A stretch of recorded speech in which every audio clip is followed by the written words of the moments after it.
This is a Fujitsu ConveniCash. Inside is our GSR50. It's a modular device. Each device has a top module which accepts up to 50 notes and dispenses up to 20. I'll show you an accept operation. 3 notes per second. It's validating the notes and then putting them in the appropriate either recycling cartridge or into the stacking cash box. You have 3 recycling modules on this particular. Again, because of the modularity, you can use 1, 2, or 3 recycling modules. You can actually use it as a bill acceptor only too, with 3 of the 1,500 note cash boxes. But in this particular configuration, this is the maximum configuration.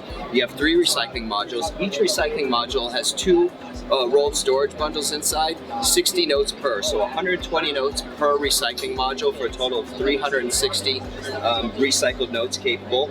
You also have a 500 note loading cassette, and then, like I say, the 1,500 note cash box. So this is the maximum configuration.